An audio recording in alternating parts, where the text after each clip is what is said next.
আগের ভিডিওতে আমরা প্রভাত কুমার মুখোপাধ্যায়ের লেখা আদরিণী গল্পের তৃতীয় পরিচ্ছেদটি একদম প্রতিটি লাইন ধরে ধরে প্রতিটি শব্দ ধরে ধরে আলোচনা করেছিলাম। এখনো যদি তোমরা সেই ভিডিওটি না দেখে থাকো তাহলে চ্যানেলে ভিজিট করে সেটা দেখে নিতে পারো। আজকে আমরা এই ভিডিওতে এই আদরিণী গল্পের চতুর্থ পরিচ্ছেদটি প্রতিটি লাইন ধরে ধরে প্রতিটি শব্দ ধরে ধরে এবং সমস্ত খুঁটিনাটি কিন্তু আলোচনা করব এবং বোঝার চেষ্টা করব, যাতে তোমরা প্রতিটি এমসিকিউ সঠিক করতে পারো। তাহলে চলো চতুর্থ পরিচ্ছেদটি পড়ানো শুরু করা যাক। তৃতীয় পরিচ্ছেদে আমরা দেখেছিলাম যে জয়রাম মুখোপাধ্যায় নিজে হাতি কিনে মানে আদরিণীকে কিনে মহারাজ নরেশচন্দ্রকে একদম গর্বের সাথে দেখিয়ে এসেছিলেন এবং সেই গল্প তিনি বৈঠকখানায় বন্ধুমণ্ডলীর কাছে সবিস্তারে বিবৃত করেছিলেন। তার ফলে তার সেই ক্ষোভ লজ্জা সব মুছে গেছিল এবং তার সুনিদ্রা হয়েছিল। তাহলে চলো চতুর্থ পরিচ্ছেদটা আমি পড়ছি, তোমরা মন দিয়ে শোনো। উল্লেখিত ঘটনার পর সুদীর্ঘ 5টি বৎসর অতীত হইয়াছে। এই 5 বৎসরে মোক্তার মহাশয়ের অবস্থার অনেক পরিবর্তন হইয়াছে। তাহলে এই যে তৃতীয় পরিচ্ছেদের যে ঘটনাটি ঘটেছিল, উল্লেখিত ঘটনাটি, সেই ঘটনার সুদীর্ঘ 5টি বৎসর অতীত হইয়াছে। সুদীর্ঘ মানে বেশ লম্বা, 5টি বছর অতীত হইয়াছে মানে পার হয়ে গেছে, মানে 5 বছর পরের এবারে দেখানো হচ্ছে। তৃতীয় পরিচ্ছেদের যে ঘটনাটি আমরা দেখেছিলাম পুরো ঘটনাটি তার 5 বছর পরের কথা বলা হচ্ছে। এই 5 বৎসরে মোক্তার মহাশয়ের অবস্থার অনেক পরিবর্তন হইয়াছে। তাহলে 5 বছর পর 5 বছর কেটে গেছে, মোক্তার মহাশয় মানে জয়রাম মুখোপাধ্যায়ের অবস্থার অনেক পরিবর্তন হইয়াছে। পরিবর্তন হওয়ারই কথা, মানুষ পরিবর্তনশীল, সময় পরিবর্তনশীল, সময়ের সাথে সাথে সবকিছুই পরিবর্তন হয়, ঠিক আছে? তো পরিবর্তন হওয়ারই কথা বলছে, অনেক পরিবর্তন হইয়াছে। কি হয়েছে দেখি। নূতন নিয়মে পাস করা শিক্ষিত মোক্তারে জেলা কোর্ট ভরিয়া গিয়াছে। তাহলে জয়রাম মুখোপাধ্যায় তো একজন মোক্তার, তার তো ওই কোর্টের কেস মোকদ্দমারই কাজ। এখন কি হয়েছে 5 বছর পর না, নূতন নিয়মে পাস করা, ঠিক আছে?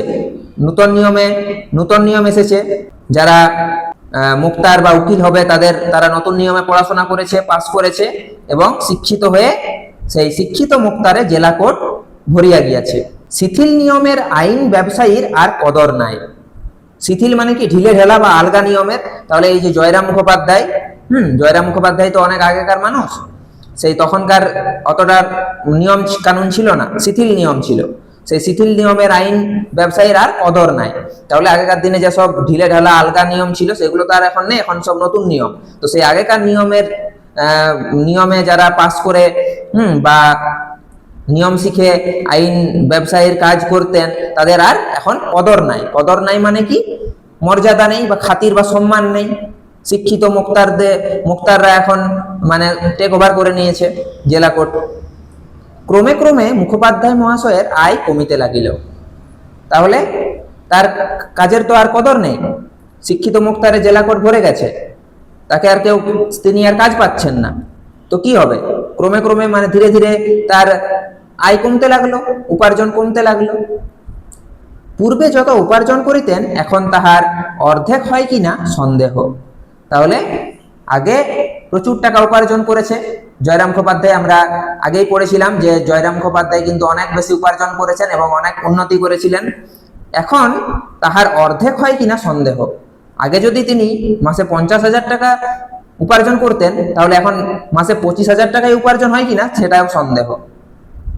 মানে আগে যত টাকা উপার্জন করতেন তার অর্ধেকও হয় বলে মনে হয় না। অথচ ব্যয় প্রতি বৎসর বর্ধিত হইতেছে। কিন্তু ব্যয় মানে খরচা প্রতি বছর বর্ধিত হইতেছে। বর্ধিত মানে বাড়ানো হয়েছে এমন, বা বৃদ্ধিপ্রাপ্ত বা বেড়ে গেছে, ঠিক আছে? তাহলে ব্যয় কিন্তু বাড়ছে, তার আয় কমে গেছে, কিন্তু প্রতি বছর খরচা বাড়ছে। তাহার 3টি পুত্র, খুবই ইম্পর্টেন্ট। তাহলে জয়রাম মুখোপাধ্যায়ের 3টি পুত্র। প্রথম 2টি মূর্খ, মানে সব থেকে বড় ছেলে এবং মেজ ছেলে মূর্খ, বংশবৃদ্ধি ছাড়া আর কোনো কর্ম করিবার যোগ্য নহে। তাহলে প্রথম জয়রাম মুখোপাধ্যায়ের প্রথম 2জন পুত্র, বড় ছেলে এবং মেজ ছেলে কিন্তু মূর্খ, কোনো কাজ করবার তাদের যোগ্যতা নেই, শুধুমাত্র বংশবৃদ্ধি করা ছাড়া, মানে বুঝতেই পারছো। সেই বংশবৃদ্ধি করা ছাড়া আর কোনো কর্ম করার যোগ্য নয়। কনিষ্ঠ পুত্রটি কলিকাতায় পড়িতেছে, সেটি যদি কালক্রমে মানুষ হয় এই মাত্র ভরসা। তাহলে প্রথম দুজন পুত্রের তো উপার্জন করার বা রোজগার করার কোনো যোগ্যতা নেই, আর কনিষ্ঠ পুত্র, কনিষ্ঠ মানে সকলের ছোট বা সকলের সবচেয়ে ছোট যে পুত্রটি জয়রাম মুখোপাধ্যায়ের, সে কলকাতায় পড়াশোনা করছে। সে যদি পরবর্তীকালে মানুষ হয়, টাকা উপার্জন করতে পারে, এই জয়রাম মুখোপাধ্যায়ের ভরসা। ব্যবসায়ের প্রতি মুখোপাধ্যায়ের আর সে অনুরাগ নাই, বড় বিরক্ত হইয়া উঠিয়াছেন। তাহলে জয়রাম মুখোপাধ্যায়ের যে এই মুক্তারি ব্যবসা, তার প্রতি তার আর অনুরাগ নেই, কদর কমে গেছে। অনুরাগ নেই মানে প্রেম, যত্ন, আসক্তি নেই, তার কাজের প্রতি আর প্রেম নেই, কারণ সে কাজেই পাচ্ছে না, আর তার আয়ও কমে গেছে, আর তার বয়সও হয়ে গেছে, তার জন্য তার আর ওই মুক্তারি ব্যবসার প্রতি প্রেম বা অনুরাগ নেই। তিনি বড় বিরক্ত হইয়া উঠিয়াছেন। ছোকরা মুক্তারগণ যাহাদিগকে এক সময় উলঙ্গাবস্থায় পথে খেলা করিতে দেখিয়াছেন, তাহারা এখন সামলা মাথায় দিয়া তাহার প্রতিপক্ষে দাঁড়াইয়া চোখ মুখ ঘুরাইয়া ফরফর করিয়া ইংরাজিতে হাকিমকে কি বলিতে থাকে, তিনি কিছুই বুঝিতে পারেন না। তাহলে ছোকরা মুক্তারগণ, ছোকরা মানে নবযুবক যারা নতুন নিয়মে পাস করে মুক্তারি ব্যবসায় এসেছে বা উকিল হয়েছে, মুক্তারি ব্যবসায় এসেছে অথবা উকিল হয়েছে, তারা কি, তাদেরকে, যাদেরকে মুখোপাধ্যায় মহাশয় এক সময় উলঙ্গ অবস্থায় পথে খেলা করিতে দেখেছেন। উলঙ্গ অবস্থা মানে কি, নগ্ন বা পোশাক না পরে যেসব বাচ্চারা ওই রাস্তায় খেলা করত, তারা এখন কি না সামলা মাথায় দিয়া। সামলা মানে কি, শালের পাগড়ি বিশেষ, বা সামলা হলো মূলত আইনজীবীদের পরিধেয় বিশেষ ধরনের পাগড়ি বা শিরস্ত্রাণ। এটি সাধারণত কালো রঙের হয় এবং আদালতে মামলার সওয়াল জবাবের সময় আইনজীবীরা এটি পরিধান করে থাকেন। এই যে সামলা, সেটা মাথায় দিয়ে তাহার প্রতিপক্ষে মানে জয়রাম মুখোপাধ্যায়ের প্রতিপক্ষে দাঁড়িয়ে চোখ মুখ ঘুরিয়ে ফরফর করিয়া ইংরাজিতে হাকিমকে কি বলিতে থাকে, তিনি কিছুই বুঝিতে পারেন না। তাহলে সব ইংরেজি জানা মুক্তার এসেছে, ওই জন্য জয়রাম মুখোপাধ্যায়ের কদর কমে গেছে। তো তার প্রতিপক্ষে যেসব ওই ইংরেজি জানা মুক্তার বা উকিলেরা তার সাথে কেস চালাচ্ছেন, হাকিমকে কি বলছে ইংরেজিতে, তিনি কিছুই বুঝতে পারছেন না। মুখোপাধ্যায় পাগড়ি বাঁধিতেন, সেকালে মুক্তারগণ সামলা ব্যবহার করিতেন না। তাহলে মুখোপাধ্যায় মহাশয়, জয়রাম মুখোপাধ্যায় মহাশয় পাগড়ি বাঁধতেন। তো সামলাও এক ধরনের পাগড়ি, কিন্তু একটু আলাদা।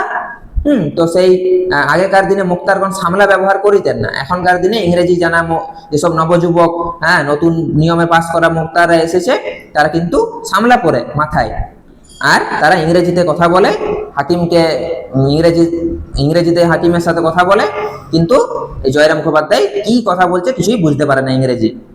পার্শ্বস্থিত ইংরেজি জানা জুনিয়রকে জিজ্ঞাসা করেন উনি কি বলছেন, তাহলে কিছু বুঝতে পারছে না। তখন পার্শ্বস্থিত মানে পাশে বা নিকটে আছে এমন, বা পাশে যে আছে জুনিয়র, জুনিয়র মুক্তার বা উকিল, তাকে জিজ্ঞাসা করেন যে উনি কি বলছেন, কিছু তো বুঝতে পারছেন না ইংরেজিতে কি বলছে। জুনিয়র তর্জমা করিয়া তাহাকে বুঝাইতে বুঝাইতে অন্য প্রসঙ্গ উপস্থিত হয়। তাহলে জুনিয়র তর্জমা করিয়া মানে কি, এক ভাষা থেকে অন্য ভাষায় অনুবাদ, মানে ইংরেজি ভাষা জয়রাম মুখোপাধ্যায় বুঝতে পারছেন না, তখন জুনিয়র যখন মানে ইংরেজিটাকে বাংলায় অনুবাদ করে জয়রাম মুখোপাধ্যায়কে বোঝাইতে চাইছেন বা বোঝাচ্ছেন, বোঝাতে বোঝাতে অনেক টাইম লেগে যাচ্ছে, ঠিক আছে, বোঝাতে বোঝাতে অনেক টাইম লেগে যাচ্ছে, তখন আরো অন্য প্রসঙ্গ উপস্থিত হচ্ছে, মানে মুখের জবাব মুখেই রহিয়া যায়, নিষ্ফল রোষে তিনি ফুলিতে থাকেন। ইংরেজি মানে সওয়াল জবাব, ঠিক আছে, কেস চলছে, সেই মাঝে তো আর ইংরেজিটা বোঝানো সম্ভব নয়, মানে একদম তখনই তাড়াতাড়ি। তো যখনই মানে বোঝাতেই অন্য প্রসঙ্গ উপস্থিত হয়ে যাচ্ছে, মানে অন্য আরো কথাবার্তা উঠে যাচ্ছে, আগেরটা না বুঝেই পরের কথাবার্তায় কি করে যাবে। তো সেই মুখের জবাব মুখেই রহিয়া যায়, মানে তিনি জবাবও দিতে পারছেন না ইংরেজি কথার প্রতিপক্ষে। তখন কি না, নিষ্ফল রোষে তিনি ফুলিতে থাকেন। নিষ্ফল রোষে মানে অকারণ, রোষ মানে রাগ, ঠিক আছে, তার রাগ করাটা তো অকারণ, তিনি ইংরেজি জানেন না, সেটা তো তার প্রবলেম, ঠিক আছে, কিন্তু তার জন্য তাও তিনি রেগে যাচ্ছেন, তার রাগটা তো অকারণ, কিন্তু সেই রাগে তিনি ফুলিতে থাকেন। রাগে মানে মুখ ফুলে যায় বা তিনি রেগে যাচ্ছেন, কিন্তু রেগে কোনো লাভ নেই। তাহা ছাড়া পূর্বে হাকিমগণ মুখুজ্জে মহাশয়কে যেরূপ শ্রদ্ধার চক্ষে দেখিতেন, এখনকার নব্য হাকিমগণ আর তাহা করেন না। তাহলে জজ সাহেব আর হাকিম, জজ সাহেব মানে কি ওই আদালতের প্রধান বিচারক, হাকিম মানে তারাও বিচারক, কিন্তু জজ সাহেব মানে কি প্রধান বিচারক, আর হাকিম মানে আদালতের বিচারক। তো আগে কি হতো না, এইসব যে বিচারকরা ছিল আদালতের, তারা কিন্তু জয়রাম মুখোপাধ্যায়কে অনেক শ্রদ্ধার চোখে দেখতেন, ঠিক আছে, অনেক সম্মান করতেন। আর এখন কি না, এখনকার নব্য হাকিমগণ মানে না, যারা নতুন এসেছে, নতুন যারা হাকিম এসেছে, তারা আর জয়রাম মুখোপাধ্যায়কে সেই সম্মানের চোখে, সেই শ্রদ্ধার চোখে দেখেন না, কারণ তিনি ইংরেজি জানেন না, নতুন নিয়ম কানুন জানেন না।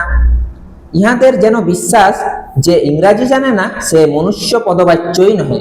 তাহলে দেখো, নব্য যেসব হাকিমেরা এসেছে আদালতে, তারা কি মনে করে, তাদের কি বিশ্বাস, যে যারা ইংরাজি জানে না সে মনুষ্য পদবাচ্যই নহে। মনুষ্য পদবাচ্য মানে কি, যারা ইংরেজি জানে না তারা মানুষ হিসেবে গণ্য হওয়ার যোগ্য নয়, সেটা এই নব্য হাকিমরা মনে করে। নব্য যেসব আদালতের বিচারকরা এসেছেন, তারা মনে করে যারা ইংরেজি জানে না তারা মানুষ হিসেবে যোগ্যই নয়, তারা মানুষই নয়, তাদের মানুষ হিসেবে গণ্য হওয়ার যোগ্যই নেই, এইরকম মনে করে। তার জন্য তারা জয়রাম মুখোপাধ্যায় তো ইংরাজি জানেন না, তার জন্য তাকে সম্মানের চোখে দেখেন না। এই সকল কারণে স্থির করিয়াছেন কর্ম হইতে এখন অবসর গ্রহণ করাই শ্রেয়। এইসব যেসব কারণ, ঠিক আছে, যে তিনি ইংরেজি জানেন না, জেলা কোড ইংরেজি জানা, নতুন নিয়ম জানা, শিক্ষিত মুক্তারে ভরে গেছে, নব্য হাকিম এসেছে সব ইংরেজি জানা, নতুন নিয়ম কানুন জানা, তাকে আর সম্মানের চোখে দেখেন না, আর তিনি কাজও পাচ্ছেন না, তার কদর নেই। এইসব কারণে তিনি ঠিক করেছেন, স্থির করেছেন বা ঠিক করেছেন যে এই ব্যবসা হইতে, কর্ম হইতে তিনি মুক্তারির যে কাজকর্ম সেখান থেকে তিনি অবসর গ্রহণ করবেন, তিনি আর কাজ করবেন না। গ্রহণ করাই শ্রেয়, মানে হিত বা কল্যাণ বা মুক্তি, সেটাই ঠিক। আর কাজ করে লাভ নেই, এই কাজ থেকে মুক্তি নেওয়াই ঠিক বলে তিনি মনে করেছেন। তিনি যাহা সঞ্চয় করিয়াছেন তাহার সুদ হইতে কোনো রকমে সংসার যাত্রা নির্বাহ করিবেন। তাহলে তিনি কি ভেবেছেন, যত টাকা তিনি সেভিং করেছেন বা সঞ্চয় করেছেন, তাহার সুদ হইতে, মানে তার যে টাকাটা সুদ পাবে মাসে মাসে, সেই টাকা দিয়েই কোনো রকমে তিনি সংসার যাত্রা নির্বাহ করিবেন বা সম্পাদন বা প্রতিপালন বা চালাবেন। ওই যত টাকা সুদ পাবেন সেটা দিয়ে কোনো রকমে সংসার চালাবেন। প্রায় 60 বৎসর বয়স হইল, চিরকালেই কি খাটিবেন? তাহলে জয়রাম মুখোপাধ্যায়ের এখন 60 বছর বয়স হয়েছে, চিরকাল তো আর খাটতে পারবেন না। বিশ্রামের সময় কি হয় নাই? তাহলে বিশ্রাম নেবেন কখন? 60 বছর হয়ে গেছে, রিটায়ারমেন্টের টাইম, অবসর নেওয়ারই তো সময়, বিশ্রাম নেওয়ারই তো সময়। সেই জন্য তিনি ঠিক করেছেন যে আর কাজকর্ম করবেন না, ওই যা টাকা সুদ পাবেন, ওই তার সঞ্চয়ের থেকে যে সুদ পাবে সেই টাকা দিয়ে কোনো রকমের সংসার চালাবেন। বড় ছেলেটি যদি মানুষ হইতো, 2 টাকা যদি রোজগার করিতে পারিত, তাহা হইলে এতদিন কোনো কালে মুখোপাধ্যায় মহাশয় অবসর লইতেন, বাড়িতে বসিয়া হরিনাম করিতেন। তাহলে তার অবসর নেওয়ার সময় হয়ে গেছে, কিন্তু তার 2টি ছেলে, প্রথম 2টি ছেলে, বড় ছেলে মেজো ছেলে তো মূর্খ, কোনো কাজ করবার যোগ্যতা নেই, টাকা রোজগার করবার যোগ্যতা নেই। সেটাই বলছে যে বড় ছেলেটি যদি অন্তত মানুষ হইতো, যদি 2-4 টাকা রোজগার করতে পারতো, তাহলে মুখোপাধ্যায় মহাশয়কে আর ওই অসম্মানের সাথে কাজকর্ম করতে হতো না, ঠিক আছে, তিনি অবসর নিতে পারতেন, বাড়িতে বসে হরিনাম করতে পারতেন। কিন্তু আর বেশি দিন চলে না। তথাপি আজি কালি করিয়া আরো 1 বৎসর কাটিল, কোন রকম করে ওই সুদের টাকায় বেশি দিন চলছে না, তাও কোন রকম করে 1 বছর চলল। এই সময় দায়রায় একটি খুনি মোকদ্দমা উপস্থিত হইল। আরো 1 বছর পর কোন রকম ভাবে, এরকম ভাবেই জয়রাম মুখোপাধ্যায় সঞ্চয়ের সুদের টাকায় সংসার চালাচ্ছেন। তার আরো 1 বছর পর, মানে প্রায় ওই 6 বছর পর, 5 বছর পর তো এখান থেকে বলাই হয়েছে, আর আরো 1 বছর কেটে গেল। তার 6 বছর পর, অর্থাৎ এই সময় দায়রায় একটি খুনি মোকদ্দমা উপস্থিত হইল। তাহলে দায়রা মানে কি? ফৌজদারি উচ্চ আদালত। তো এই ফৌজদারি উচ্চ আদালতে বা আদালতে একটি খুনি মোকদ্দমা উপস্থিত হইল, একটা খুনির কেস এলো আদালতে। সেই মোকদ্দমার আসামি জয়রাম মুখোপাধ্যায়কে নিজ মুক্তার নিযুক্ত করিল। তাহলে এই যে খুনের যে কেসটা এসেছে, তার যে আসামি মানে কি? অভিযুক্ত ব্যক্তি, যাকে বলা হচ্ছে যে সে খুন করেছে, সেই অভিযুক্ত ব্যক্তি আসামি জয়রাম মুখোপাধ্যায়কে নিজের মুক্তার নিযুক্ত করলো, অ্যাপয়েন্ট করলো নিজের উকিল হিসেবে, মুক্তার হিসেবে। একজন নূতন ইংরাজ জজ আসিয়াছেন, তাহারই এজলাসে বিচার। তাহলে নতুন জজ সাহেবও এসেছেন, অনেকদিন তো হলো, এখন নতুন হাকিম এসেছেন, নতুন শিক্ষিত মোক্তার এসেছেন, নতুন জজও আসিয়াছেন, তাহারই এজলাসে। এজলাস মানে কিন্তু আমরা আগেই পড়েছিলাম, এজলাস মানে আদালত বা বিচার গৃহ, সেখানেই কিন্তু বিচার করা হবে। 3 দিন যাবৎ মোকদ্দমা চলিল, সেই যে খুনের কেসটা সেটা 3 দিন যাবৎ চলল।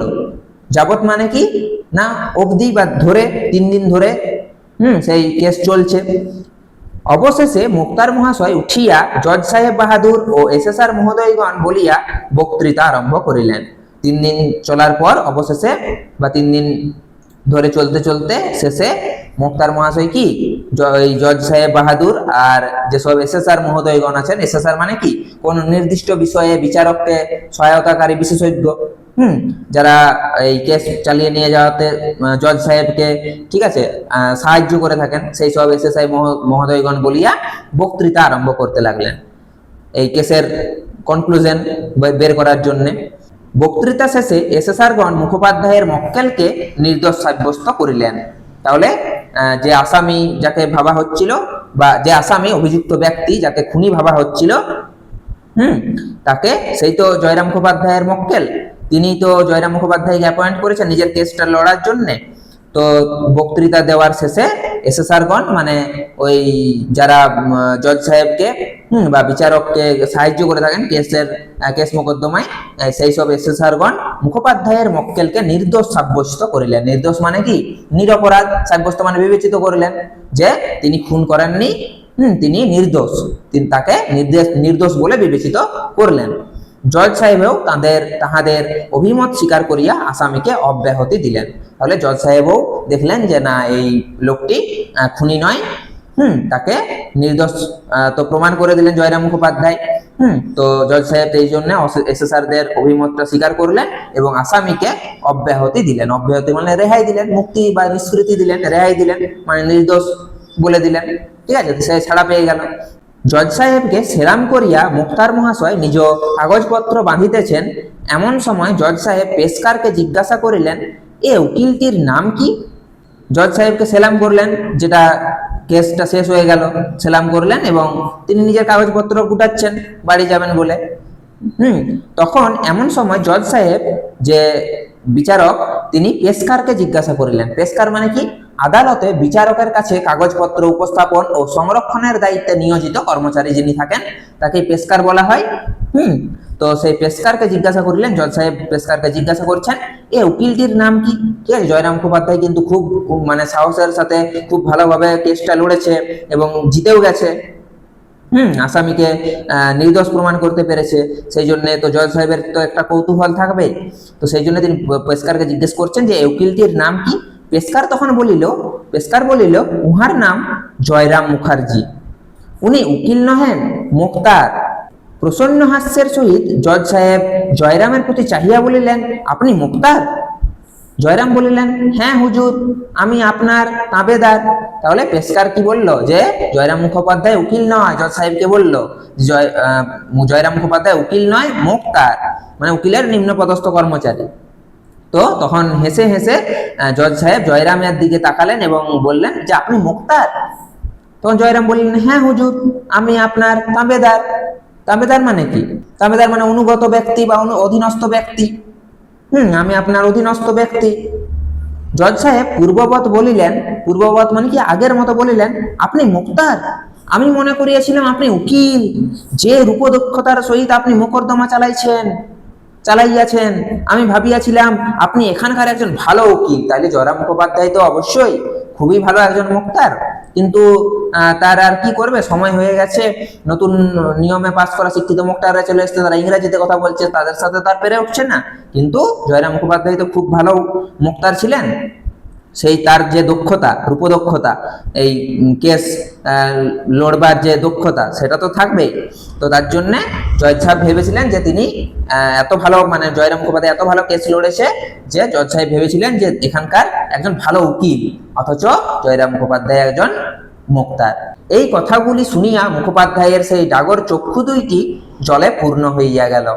তাহলে তিনি মানে অনেক গর্ব অনুভব করছেন যে তা জজ সাহেব তাকে উকিল বলে মনে করেছে, খুব ভালো উকিল বলে মনে করেছে, তিনি এত ভালো কেস লড়েছেন।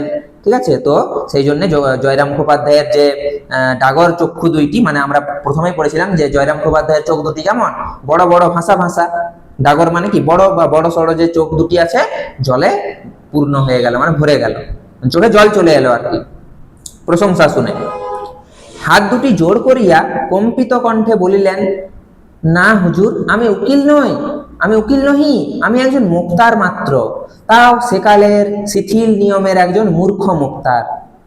ইংরাজি জানি না হুজুর, আপনি আজ আমার যে প্রশংসা করিলেন আমি জীবনের শেষ দিন অবধি তাহা ভুলিতে পারিব না। এই বুড়া ব্রাহ্মণ আশীর্বাদ করিতেছে হুজুর হাইকোর্টের জজ হন। তাহলে জয়রাম মুখোপাধ্যায়ের চোখে জল এসেছে প্রশংসা শুনে। হ্যাঁ, তিনি জজ সাহেবকে বলছেন, না হুজুর, আমি উকিল নই, আমি একজন মুক্তার মাত্র, তাও সেকালের সেই পুরনো যুগের শিথিল নিয়ম কানুন জানা ঢিলে ঢালা নিয়মের একজন মূর্খ মুক্তার। আমি আর কতটুকু জানি, ইংরাজি জানি না হুজুর, আমি ইংরাজিও জানি না, আপনি আজ আমার প্রশংসা করলেন। মানে তার তো সম্মান কদর কমে গেছিল, এতদিন পর কেউ একজন প্রশংসা করলো, তো সেই মানে একটু ইমোশনাল হয়ে পড়েছেন আর কি। তো সেই বলছে যে আপনি জীবনের শেষ দিন পর্যন্ত যতদিন বাঁচবো এই প্রশংসা ভুলতে পারবো না। এই বুড়া ব্রাহ্মণ মানে জয়রাম মুখোপাধ্যায় হুজুরকে বা ওই বিচারককে আশীর্বাদ করলেন যে তিনি যেন হাইকোর্টের জজ হন। বলিয়া ঝুঁকিয়া সালাম করিয়া মুক্তার মহাশয় এজলাস হইতে বাহির হইয়া আসিলেন। তাহলে ইহার পর আর তিনি কাছারি যান নাই। তাহলে এটাই ছিল তার শেষ কেস বা আদালতের শেষ কাজ। ওই জজ সাহেবকে তিনি আশীর্বাদ করলেন যেন তিনি হাইকোর্টের জজ হন, আর সেই বলে নিচে ঝুঁকে সেলাম করে মুক্তার মহাশয় এজলাস হইতে অর্থাৎ আদালত বা বিচার কক্ষ থেকে বাইরে বেরিয়ে এলেন। ইহার পর আর তিনি কাছারি যান নাই। এরপর থেকে সেটাই তার শেষ কাজ ছিল আদালতের। তারপর থেকে তিনি অবসর গ্রহণ করলেন এবং আর কাছারি যাননি। তাহলে এই ছিল চতুর্থ পরিচ্ছেদ। তো তোমাদের কোথাও যদি বুঝতে অসুবিধা হয়েছে, আশা করি বুঝতে অসুবিধা হওয়ার কথা নয়। আমি কিন্তু প্রতিটি শব্দের মানে কিন্তু বলে দিয়েছি এবং পুরোটা কিন্তু জলের মতো পরিষ্কার ভাবে তোমাদের বুঝিয়ে দিয়েছি, উপস্থাপন করেছি। তো কোনো জায়গায় তাও যদি কিছু বুঝতে অসুবিধা হয়ে থাকে, কোনো যদি প্রশ্ন থাকে, অবশ্যই কমেন্টে বলো, আমি তোমাদের রিপ্লাই দেবো, কমেন্টে রিপ্লাই দেবো, কি সমস্যা তার সমাধান করার চেষ্টা করব। তাহলে আমি কিন্তু এই ক্লাস 12-এর পুরো বাংলা সিলেবাসটি পড়ানো শুরু করেছি, তার জন্য চ্যানেলটি সাবস্ক্রাইব করে নিও এবং আজকের পড়ানোটা কেমন লাগলো তোমাদের অবশ্যই জানিও। এবং আগের যে প্রথম পরিচ্ছেদ, দ্বিতীয় পরিচ্ছেদ এবং তৃতীয় পরিচ্ছেদের এইরকম খুঁটিনাটি আলোচনা তোমরা এই চ্যানেলে দেখতে পাবে। ভিডিও আপলোড করা হয়ে গেছে, তোমরা দেখে নিও। তাহলে চলো এর পরের ভিডিওতে দেখা হবে। ততক্ষণ সুস্থ থাকো, ভালো থাকো।